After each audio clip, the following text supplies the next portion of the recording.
বিসমিল্লাহির রহমানির রহিম। আমি মোহাম্মদ রফিকুল কবির, সিনিয়র শিক্ষক, জমিলা খাতুন উচ্চ বিদ্যালয়। আমাদের দীর্ঘদিন যাবৎ অনলাইনে ও জুমে ক্লাস হচ্ছে আমাদের প্রতিষ্ঠান থেকে। আমার প্রাণপ্রিয় ছাত্রছাত্রী, তোমাদের প্রতি রইল আমার হাজার হাজার ধন্যবাদ। সবাই ভালো থাকো, সুস্থ থাকো, ঘরে থাকো। আজকে আমাদের অধ্যায় চ্যাপ্টার 5, অনুশীলনী 5.1। আমাদের আজকের পাঠ এক চলক বিশিষ্ট সমীকরণ। আমাদের আজকের পাঠটা হবে এক চলক বিশিষ্ট সমীকরণ। একটি মজার অধ্যায়, অধ্যায়টা অনেক মজার। এক চলক বিশিষ্ট সমীকরণ। এখানে দেখো একটু শেখার আছে, যেমন এক্স ওয়াই জেড চলক। এক্স ওয়াই জেড এটা হলো চলক এবং এ বি সি কে ধ্রুবক হিসাবে ব্যবহার করা হয়। এখানে আমরা এক্স ওয়াই জেড এটা হলো চলক আর এ বি সি কে ধ্রুবক হিসাবে ব্যবহার করা হয়। এখানে আরেকটা জিনিস জানার আছে, যেমন যে সমীকরণের একটি মাত্র অজ্ঞাত রাশি থাকে তাকে ওই চলক হিসাবে সমীকরণ বা সরল সমীকরণ বলা হয়। তাহলে যে সমীকরণের একটি মাত্র অজ্ঞাত রাশি থাকে তাকে এক চলক বিশিষ্ট সমীকরণ বা সরল সমীকরণ বলা হয়। যেমন এটা একটা উদাহরণ দেখো, এখানে আমি লিখেছি twice x square plus 5x minus 3 equal 0। এটা একটা উদাহরণ। আরেকটা জিনিস জানার আছে যে যখন কোনো অক্ষর প্রতীক কোনো সেটের উপাদান বোঝায় তখন একে চলক বলে। কারণ আমাদের আজকের আলোচনাই হলো চলক, এক চলক বিশিষ্ট সমীকরণ। আজকের আলোচনা আমাদের কি এক চলক বিশিষ্ট সমীকরণ। তাহলে আমাদের জানতে হবে আগে চলক কি, চলক কাকে বলে, চলকটা জানতে হবে। আরেকটা জিনিস জানতে হবে ঘাত কি। তাহলে এখন আমরা এখানে দেখো লিখেছি এক্স ওয়াই জেড চলক এবং এ বি সি কে ধ্রুবক হিসেবে ব্যবহার করা হয়।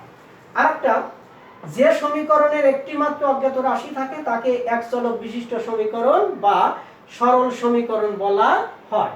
যেমন উদাহরণস্বরূপ এখানে লিখেছি twice x square plus 5x minus 3 equal 0 ইত্যাদি। আরেকটা জিনিস আছে, দেখো যখন কোনো অক্ষর প্রতীক কোনো সেটে উপাদান বোঝায় তখন একে চলক বলে। তাহলে চলক কাকে বলে আমরা জেনে নিলাম। যখন কোনো অক্ষর প্রতীক কোনো সেটের উপাদান বোঝায় তখন একে চলক বলে। আরেকটা প্রশ্ন এখানে দেখো আছে, কোন সমীকরণের চলকের সর্বোচ্চ ঘাতকে সমীকরণটির ঘাত বলে। যেমন a + 1 = 5। তাহলে আমরা এখন অঙ্কে চলে যাব। তোমরা হয়তো বুঝতে পেরেছো, যারা অনলাইনে ক্লাসে আছো আশা রাখি বুঝতে পেরেছো। তোমাদের গণিতের যে সমস্যাগুলো আছে এই সমস্যাগুলো যদি তোমরা ক্লাসে উপস্থিত থাকো, অনলাইন ক্লাসে, আমি মনে করি যে তোমাদের এই সমস্যাটা থাকবে না। এটা আমি তোমাদের সমস্যাগুলো সমাধান করে দিতে পারবো ইনশাআল্লাহ। এখন আমরা আজকে এক চলক বিশিষ্ট সমীকরণের অঙ্কগুলো করব।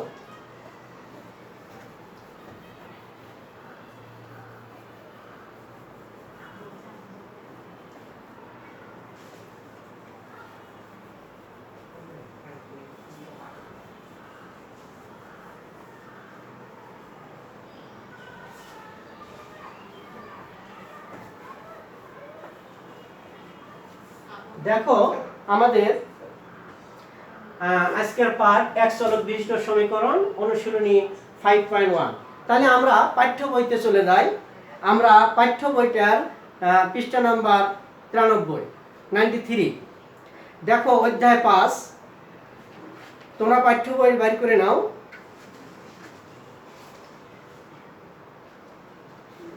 আজকে আমাদের অনুশীলনী 5.1 এর সমাধান করো।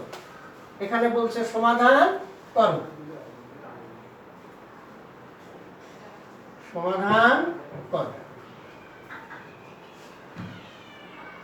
তাহলে 1 নম্বর অঙ্কটা লিখছে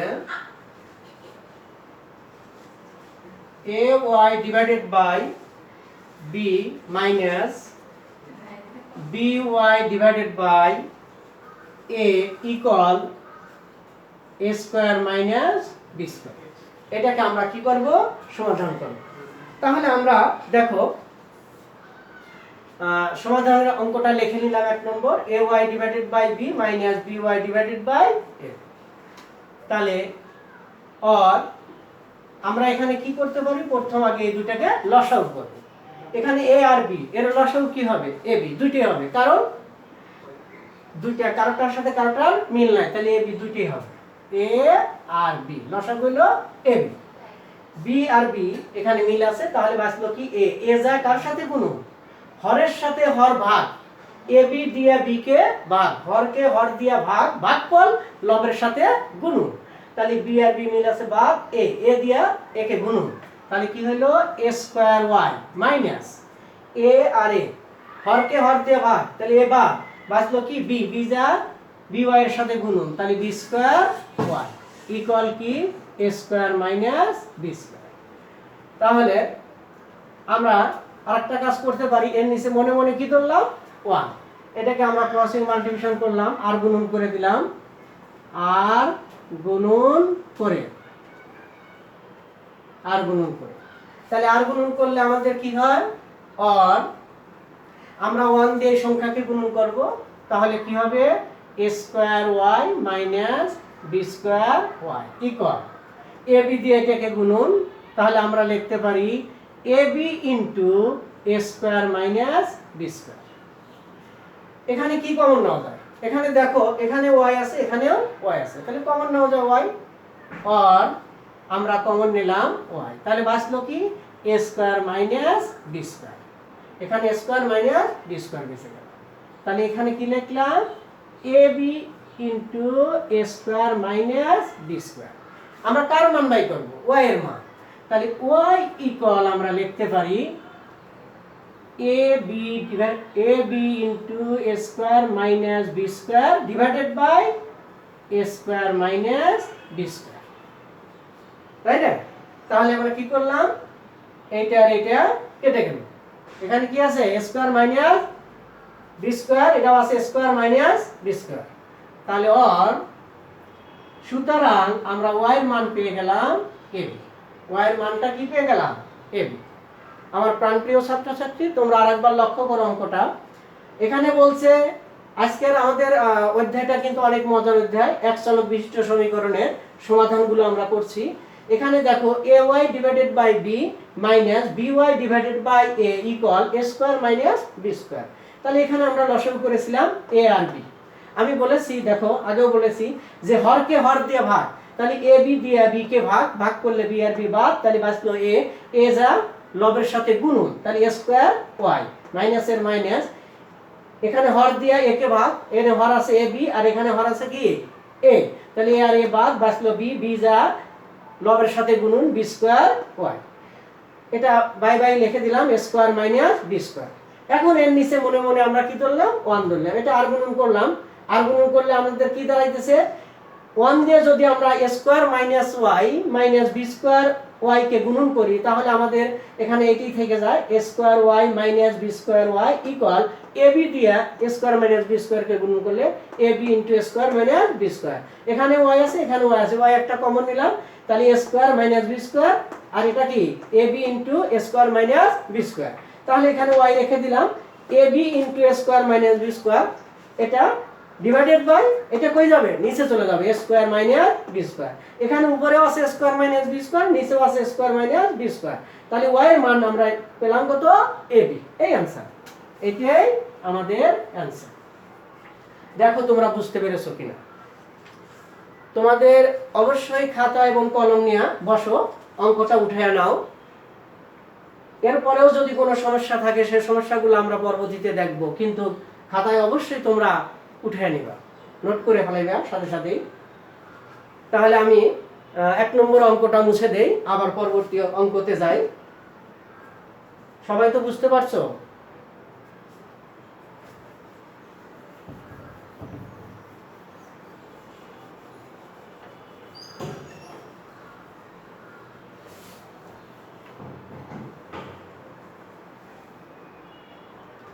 আমরা এখন অঙ্ক নম্বর 2 এ চলে গেলাম। নাম্বার 2,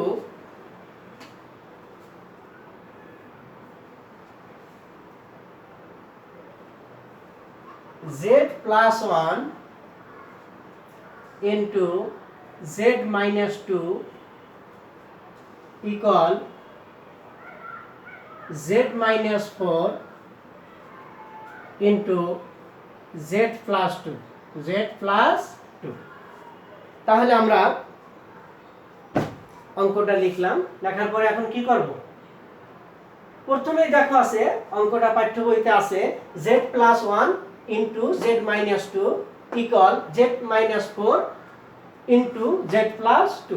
তাহলে আমরা গুণন করে দিই, আর আমরা গুণনটা করি জেড দিয়ে প্রথমে এই দুইজনকে, তাহলে Z into Z minus two কে প্লাস এই ওয়ান দেও এই দুইজনকে, ওয়ান দেও এই দুইজনকে, তাহলে কি জেড মাইনাস টু ইকুয়াল এখানকার জেড দিয়ে আবার এই দুইজনকে, তাহলে Z into Z plus two minus four into Z plus two. দেখো তোমরা বুঝতে পেরেছো কিনা? তাহলে প্রথম জেড দিয়ে গুণন করলাম জেড মাইনাস টু কে, প্লাস এই প্লাস দিলাম, ওয়ান দিয়ে আবার গুণন করলাম জেড মাইনাস টু কে। আবার এখানেও ঠিক তদ্রুপ দ্বিতীয় পক্ষে, তাই না? জেড দিয়ে গুণন করলাম জেড প্লাস টু কে, মাইনাস এই মাইনাস ফোর দিয়ে আবার গুণন করলাম জেড প্লাস টু কে। এখন আসি আমরা, আর জেড আর Z, Z square minus two Z plus one দিয়ে জেড কে গুণন, তাহলে Z okay Z minus one দিয়ে টু কে গুণন two okay two equal Z দিয়ে জেড কে গুণন জেড স্কোয়ার প্লাস টু দিয়ে জেড কে গুণন টু জেড মাইনাস ফোর দিয়ে জেড কে গুণন, তাহলে ফোর জেড প্লাস আর মাইনাসে মাইনাস। এটা কিন্তু লক্ষ্য করার ব্যাপার আছে, দেখো একটু খেয়াল করে নাও, বিয়োগ থাকলে ভিতরে চিহ্ন কি হয়? পরিবর্তন হয়। এই যে প্লাস আর মাইনাসে মাইনাস, চার দুগুণা আট, চার দুগুণা কত? আট। তাহলে আমরা এখানে দেখো প্লাস ছিল, এই জন্য পরিবর্তন হয় নাই। এখানে কি ছিল? প্লাস ছিল, প্লাস ওয়ান দিয়ে গুণন করলে যা আছে তাই, কিন্তু এখানে তো মাইনাস ছিল, ফোর দিয়ে গুণন করছি, তাহলে ফোর জে প্লাস আর মাইনাসে মাইনাস, চার দুগুণা আট। দেখো গুণনটা বুঝতে পারছো কিনা? আরেকবার লক্ষ্য করো, জেড আর জেড, জেড স্কোয়ার টু দিয়ে জেড কে গুণন টুয়াইস জেড প্লাস ওয়ান দিয়ে জেড মাইনাস টু কে গুণন করলি জেড মাইনাস টু। এখানে আসো আবার জেড দিয়া জেড প্লাস টু কে গুণন করলি জেড আর Z, Z square plus two Z minus four কে জেড দিয়ে গুণন করলে ফোর জেড প্লাস আর মাইনাসে মাইনাস, চার দুগুণা আট। তাহলে আমরা এখানে কি লিখতে পারি? দেখো তো, জেড স্কোয়ার মাইনাস দুইটা জেড মাইনাস আর একটা জেড প্লাস, তাহলে বড় কে? টুয়াইস জেড, তাহলে মাইনাস টুয়াইস জেড থেকে প্লাস জেড বা, তাহলে একটা জেড বাসে জেড মাইনাস টু ইকুয়াল। এখানে আসি আমরা জেড স্কোয়ার, দেখো এখানে ফোর জেড বড় প্লাস টুয়াইস জেড ছোট, তাহলে ফোর জেড কি? বড়, ফোর জেড বড় টুয়াইস জেড ছোট, তাহলে ফোর জেড থেকে আমরা টুয়াইস জেড কি দেবো? বাদ দেবো। কারণ আমরা শিখে আসছি যে যোগ থেকে বিয়োগ বাদ অনেক কি, যদি বিয়োগের সংখ্যা মানটা বড় হয়ে থাকে তাহলে বিয়োগ থেকেও যোগ বাদ যায়। তাহলে ফোর জেড থেকে প্লাস টুয়াইস জেড বাদ গেলে minus twice Z, minus two Z minus eight. আচ্ছা, আর আমরা কি করতে পারি? দেখো Z square minus Z, Z গুলোকে এক জায়গায় করি, হ্যাঁ কি করব? জেড গুলোকে এক জায়গায় করবো, তাহলে পক্ষান্তর করলে আমাদের কি হয়? দেখো জেড স্কোয়ার মাইনাস জেড, এটা আসলে প্লাস জেড, তাহলে এ পাশে আসলে পক্ষান্তর করলে চিহ্ন কি হয়? পরিবর্তন হয়। এটা ছিল প্লাস, এটা মাইনাস জেড স্কোয়ার, এটা ছিল মাইনাস টু জেড, এটা লিখতে পারি প্লাস টু জেড ইকুয়াল ডাইন সাইডে আমাদের কত আছে? মাইনাস এইট, তাহলে লিখলাম মাইনাস এইট। এটা আছে বাম সাইড আছে মাইনাস টু, তাহলে এক পাশ থেকে আরেক পাশে গেলে চিহ্ন কি হয়? পরিবর্তন হয়। হ্যাঁ, আমরা কি করছি? পক্ষান্তর করছি, তাহলে মাইনাস এর পাশে এসে হলো প্লাস টু। এখানে লিখতে পারো পক্ষান্তর করে, কি লিখতে পারো? পক্ষান্তর, পক্ষান্তর, পক্ষান্তর করে, পক্ষান্তরকরণ করে। এটা লিখলেও হবে, না লিখলেও কোনো অসুবিধা নাই, পক্ষান্তরকরণ করে। আচ্ছা, তাহলে জেড স্কোয়ার হলো মাইনাস জেড হলো, এ পাশে ছিল ডান পাশে ছিল প্লাস জেড স্কোয়ার, এ পাশে এসে হলো মাইনাস জেড স্কোয়ার, এ পাশে ছিল মাইনাস টুয়াইস জেড, এ পাশে এসে হলো কি? Plus Z. আর ডান সাইডে ছিল মাইনাস এইট, আর বাম সাইডে ছিল -2, তাহলে -2 বাম সাইড থেকে ডান সাইডে গেলে চিহ্ন কি হলো পরিবর্তন +2। তাহলে এখন আসো -z² + z² কেটে গেল, তাহলে এই টুয়াইস z থেকে -z কি হবে বাদ যাবে, তাহলে বাদ গেলে কি হয় শুধু একটা z থাকে, দেখো টুয়াইস z থেকে -z বাদ গেল, তাহলে কি থাকলো একটা z। সুতরাং z = 8 থেকে কত বাদ +2 বাদ, তাহলে -8 থেকে +2 বাদ গেলে -6। দেখো তোমরা বুঝতে পেরেছো কিনা, অবশ্যই খাতায় উঠিয়ে নিবা, অবশ্যই তোমরা খাতায় উঠিয়ে নিবা। আমি আরেকবার বুঝিয়ে দিচ্ছি, তোমরা একটু আরেকবার মনোযোগ সহকারে দেখো। আমাদের z + 1 * z - 2 = z - 4 = z + 2। তাহলে আমরা z দিয়ে প্রথম গুণন করলাম z - 2 কে, +1 দিয়ে গুণন করলাম z - 2 কে, ইকুয়ালি দিলাম, আবার z দিয়ে গুণন করলাম z + 2 কে, -4 দিয়ে গুণন করলাম z + 2 কে। তাহলে গুণনটা করে নেই, z আর z z², 2 এর সাথে z গুণন 2z, +1 দিয়ে z - 2 কে গুণন করলে z - 2 হয়, ইকুয়াল দিলাম z আর z z² প্লাস 2 এর হাতে z গুণন তাহলে 2z, -4 এর হাতে z গুণন 4z, প্লাস আর মাইনাসে মাইনাস, 4 2 8। তাহলে আমরা কি করলাম এখন z² লিখলাম, দুইটা z থেকে প্লাস একটা z কি দিলাম বাদ দিলাম, তাহলে -z হলো। কেন -z হলো দেখো একটু লক্ষ্য করো, এখানে -2z বড়, তাহলে মাইনাস থেকে আমাদের +z বাদ গেছে, তাহলে -z থাকে, -2 এর 2 ইকুয়াল z² এর z², এখানে দেখো -4z + 2z, তাহলে -4z বড়, তাহলে -4z থেকে +2z বাদ গেলে -2z থাকে, মাইনাস কত 8। এখন আমরা পক্ষান্তর করছি, তাহলে এরা প্লাস ছিল +z², এ পাশে গেলে কি হলো -z², এটা ছিল -2z, এ পাশে যা কি হলো +z, আর ডান সাইডে ছিল -8 8ই রইলো, আর বাম সাইডে ছিল -2 2টা এই পাশে আসলে +2 হয়ে গেল। এখন আমরা -z² + z² কেটে দিলাম, তাহলে টুয়াইস z থেকে 2z থেকে -z বাদ গেলে একটা z, তাহলে ইকুয়াল এখানে 8 মাইনাস প্লাস হলো 2, তাহলে আমরা -8 থেকে +2 বাদ গেলে -6, এই आंसर, এইটাই आंसर। তোমরা খাতায় উঠে নাও, হয়তো বুঝতে পেরেছো। এর পরবর্তীতে আমি আরেকটা অঙ্ক করব, তোমরা সবাই খাতায় উঠে নাও।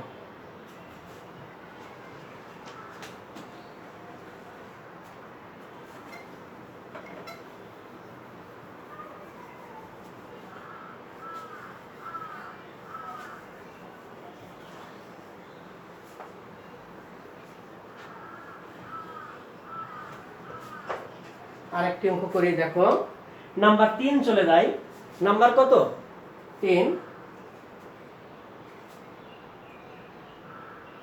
Number 3 4 divided by twice x plus 1 plus 9 divided by thrice x plus 2 equal 25 divided by 5x plus 4, এই অঙ্কটা। তাহলে আমরা পাঠ্য বইয়ের 3 নম্বর অঙ্কটা করছি, এটা অঙ্কটা ক্লাস 8এও ছিল, কিন্তু 9এও অঙ্কটা এমনি খুব ইম্পর্টেন্ট অঙ্কটা। 3 নম্বর অঙ্কটা একটু ইম্পর্টেন্ট, আমরা অতি মনোযোগ সহকারে দেখব। দেখো এখানে আছে 4 divided by twice x plus 1 plus 9 divided by thrice x plus 2 R 25 divided by 5x plus 4। এখানে একটা জিনিস আছে, দেখো এখানে লব 4 আর লব হলো কত 9, তাহলে 4 হলো জোড় সংখ্যা আর 9 হলো বিজোড় সংখ্যা। আচ্ছা এখানে আমাদের আছে 25, এই একটাই আছে লব বিজোড় সংখ্যা, তাহলে আমরা এটা দেখো তো এভাবে লিখতে পারি কিনা, 4 divided by twice x plus 1 plus 9 divided by thrice x plus 2 equal, এটা আমি একবারও বলেছি যে লব এখানে উপরে দুইটা লব আছে, একটা হলো 4 একটা হলো 9, একটা জোড় আর একটা বিজোড়। আচ্ছা তাহলে এখানে কি এভাবে লেখা যায় দেখো তো, 10 divided by 5x plus 4 plus 15 divided by কি 5x plus 4 লেখা যায় কিনা। এই 25 কে আমরা ভেঙেছি, এই 25 কে আমরা কি করছি দুইটা করছি, একটা 10 আর 15, 10 আর 15 কত হয় 25 হয় না? তাহলে 5x + 4 এটা ঠিকই রেখেছি। এখন দেখো আমরা জোড়গুলো এক জায়গায় করব, তাহলে অর আমরা লিখতে পারি 4 divided by twice X plus 1, এটা ছিল প্লাস, এবার আসলে কি হবে minus 10 divided by 5x plus 4 equal, ডান সাইডে দেখো আছে 15 ডিভাইডেড বাই 5x প্লাস 4, এটা ছিল প্লাস, পক্ষান্তর করলে এ সাইড আসলে minus 9 divided by 3x plus 2, পক্ষান্তর করে দিলাম, এটা প্লাস ছিল এবার সাইডে মাইনাস হলো, ডান সাইড থেকে বাম সাইডে আসলো, আর এটা প্লাস ছিল এ সাইডে যা কি হলো মাইনাস হলো। এখন দেখো আমরা জোড়গুলো কিন্তু লব, এটাও জোড় 4, 10 ও জোড়, আর বিয়োগগুলো যেমন 15 মাইনাস এটা কত 9 না 9, এটা বেজোড়, বেজোড়গুলো এক জায়গায় করলাম। এখন আমরা কি করতে পারি দুইটাকে লসাগু করব, তাহলে লসাগু করব এখানে এই টানবে। এখন আমাদের এখানে লসাগু দুইটাই হবে, কারণ twice X plus 1 5x plus 1 4, তাহলে দুইটাই লসাগু হবে twice X plus 1 into 5x plus 4, এখানে লসাগু দুইটাই হবে 5x প্লাস 4 ইনটু কি 3x প্লাস 2, লসাগু দুইটাই হবে। তাহলে এখন হরকে হর দিয়ে ভাগ, এর আগের অঙ্কটা করার সময় আমি বলছিলাম হরকে হর দিয়ে ভাগ, ভাগফল লবের সাথে গুণন, তাহলে আমরা টুয়াইস এক্স প্লাস 1, এখানেও আছে টুয়াইস এক্স প্লাস 1, এটা বাদ, তাহলে বাঁচলো কি 5x প্লাস 4, তাহলে 4 এর সাথে গুণন হবে 5x প্লাস 4 মাইনাস 10 এর সাথে গুণন হবে, দেখো হরকে হর দিয়ে ভাগ, তাহলে 5x প্লাস 4 5x প্লাস 4 বাদ, তাহলে বাঁচলো কি twice X plus 1 twice X plus 1, এখানে আসো 5x প্লাস 4 5x প্লাস 4 হরের সাথে হর ভাগ করলে এটার আর কোনো মান থাকলো না, তাহলে বাঁচলো কি 3x প্লাস 2, তাহলে আমরা 15 এর সাথে গুণন করব 3x প্লাস 2 মাইনাস 9 এর সাথে গুণন হবে 3x প্লাস 2 3x প্লাস 2 হর, তাহলে বাঁচবে হলো কি 5x প্লাস 4। দেখো তোমরা বুঝতে পেরেছো কিনা। এখন আমরা ইচ্ছা করলে আরেকটু ছোট করে দিতে পারি, এখানে আছে 5x প্লাস 4, এখানে আছে 5x প্লাস 4, দুইটা কেটে দিলাম, বাদ দিয়ে দিলাম, এখানে অর আমরা উপরে তাহলে কি হয় উপরের গুণনটা আমরা করে নেব, উপরের গুণনটা আমরা করব, তাই না?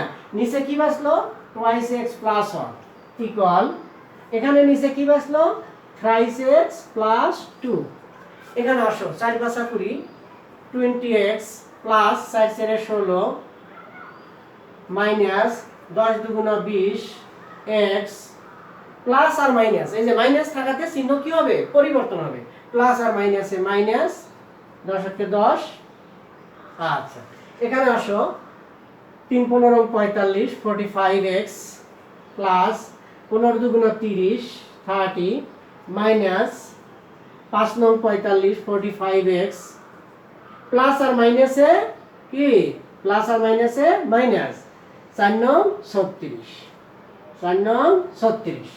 এখন দেখো আমরা এখানে কি করতে পারি গুণনটা দেখো, তাহলে আমরা কি করছি 4 × 5 = 20 20x প্লাস 4 × 4 = 16 মাইনাস 4 × 2 এই যে 10 × 2 = 20x প্লাস আর মাইনাসে মাইনাস 10 × 10, এখানে আসো 3 × 15 = 45x plus 15 × 2 = 30 minus 5 × 9 = 45x plus আর মাইনাসে মাইনাস 4 × 9 = 36 4 × 9 কত 36। তাহলে এখন আমরা দেখো এটা plus 20x minus 20x plus 45x minus 45x কেটে গেল, তাহলে আর আমাদের এখানে কি বাঁচলো 16 থেকে আমাদের কত বাদ দেব 10, 16 থেকে আমরা কত বাদ দেব 10, তাহলে 6 16 থেকে 10 বাদ গেলে কত থাকে 6 প্লাস হলো 16 মাইনাস হলো 10 6, আর নিচে কি টুয়াইস এক্স প্লাস 1 ইকুয়াল, এখানে আসো মাইনাস 36 থেকে প্লাস 30 বাদ, তাহলে মাইনাস 6 এখানে হলো 3x প্লাস 2, কারণ দেখো এখানে 36 মাইনাস তাহলে 36 থেকে প্লাস 30 বাদ গেলে -6। তাহলে এখানেও তো কেটে যেতে পারে, +6 -6 কাটা, তাহলে কি হলো এখানেও 6 এখানে 6 কাটা, 6 কে 6 এখানেও 6 কে 6 1 রইল নাকি। এখন আমরা উপরের অংশটা কেটে দিই। উপরের অংশটা কি করব, মুছে দেব। দেখো বুঝতে পেরেছো কিনা আমি আরেকবার বলি। এখানে দেখো 16 থেকে আমরা কত বাদ দিছি 10, তাহলে এখানে হলো 6, আর এখানে আমার -36 থেকে 30 বাদ দিলে এখানে হয়েছে 6, এখানে 36 মাইনাস এজন্য কি -6, আর এখানে 16 হলো প্লাস এইজন্য হচ্ছে +6। আচ্ছা এখন 6 6 কি করলাম, কেটে দিলাম। তাহলে এখানে আমাদের উপরের অংশটা আমি মুছে দিলাম, উপরের অংশটা মুছে দিলাম। দেখো এখানে আমাদের কি রইল, এখানে আমাদের রইল কি উপরে 1 নিচে কি 2x + 1 2x + 1 ইকুয়াল উপরে কি রইল এখানে -1 ডিভাইডেড বাই 3x + 2। দেখো বুঝতে পেরেছো কিনা, এখানে বাঁচলো 6 কে 6 1, এখানে বাঁচলো 6 কে 6 -1, এখানে মাইনাস আছে তাই আমরা মাইনাস দিছি। আচ্ছা এখানে আমরা কি দিলাম অর। সুতরাং এখন আমরা এটাকে আর গুণন করে দেব। কি গুণন করে দেব, আর গুণন। ক্রসিং মাল্টিপ্লিকেশন করলে কি দাঁড়ায় দেখো তো। তাহলে নিচের অংশটা আর আমাদের এখন দরকার নাই, নিচের অংশটা মুছে দিলাম।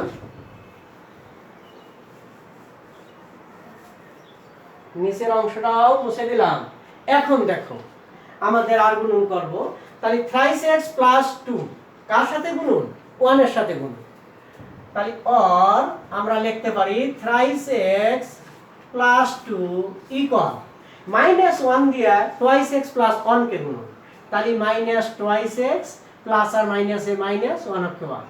দেখো বুঝতে পেরেছো কিনা, -1 দিয়ে গুণন করলে চিহ্ন কি হয়, পরিবর্তন। প্লাস আর মাইনাসে -2x প্লাস আর মাইনাসে -1।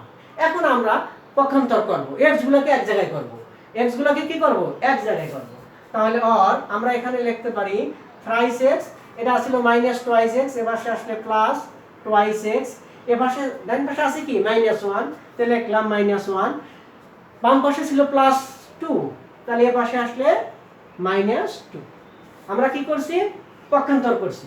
এটা -2x ছিল, এ পাশে এসে +2x হলো, এটা +2 ছিল, এ পাশে যা -2 হলো। এখন আমরা x গুলো এক জায়গায় করে নেই। তাহলে কি দাঁড়ালো 3x আর 2x, তাহলে 5x ইকুয়াল -2 আর -1 -3। তাহলে আমরা লিখতে পারি x equal -3 divided by 5। x equal এই 3 ডিভাইডেড বাই 5, তাহলে কি মাইনাস এই মাইনাসের মাইনাস 3 ডিভাইডেড বাই 5। দেখো তোমরা বুঝতে পেরেছো কিনা। সুতরাং আমরা x এর মান পেলাম -5 ডিভাইডেড বাই 3। এটি আমাদের এটা একটা অ্যানসার, এটি আমাদের অ্যানসার। আমার প্রাণপ্রিয় ছাত্রছাত্রী, তোমরা দেখো অঙ্কগুলো যদি অবশ্যই খাতায় উঠিয়ে নিবা, এবং পরবর্তীতে তোমরা নিজেরাও আবার ইচ্ছা করলে বাসায় দেখতে পারবা। আমার খাতাটা তোমাদের অঙ্কগুলো খাতায় উঠানোর পরে আবার তোমরা দেখতে পারবা বা বুঝতে পারবা। এরপরেও যদি তোমাদের কোনো সমস্যা থেকে থাকে, সে সমস্যাগুলো হয়তো আমরা ক্লাসেও সমাধান করে দেব, অসুবিধা নাই। এখানে দেখো আর গুণনটা তোমরা বুঝতে পেরেছো কিনা আরেকবার আমি একটু বুঝাই দিচ্ছি। 3x + 2 1 এর সাথে গুণন করে 3x + 2, আর -1 এর সাথে 2x + 1 গুণন করে এই যে প্লাস আর মাইনাসে -2y প্লাস আর মাইনাসে -1। আমরা কি করলাম, পক্ষান্তর করলাম, x গুলো এক জায়গায় করলাম। এটা -2 ছিল, এর পাশে এসে +2, -1 তো ডান সাইড আছে, ডান সাইডে রইলো, +2 এর পাশে এসে -2। তাহলে -2 আর -1 -3, আর 3x আর +2x 5x। x ইকুয়াল আমরা লিখতে পারি -3 ডিভাইডেড বাই 5। এটাই আমাদের অ্যানসার। দেখো তোমরা বুঝতে পেরেছো কিনা। আমি তোমাদেরকে বারবার একই কথা বলি, যদি তোমরা অনলাইনে ক্লাসে উপস্থিত থাকো, জুম ক্লাসে উপস্থিত থাকো, আমি আশা রাখি তোমাদের ক্লাসের গণিতের যে কিছু সমস্যা আছে সেটা থাকবে না। আশা রাখি সব সমস্যাই সমাধান হয়ে যাবে। সবাই ভালো থাকো, সুস্থ থাকো। আল্লাহ হাফেজ।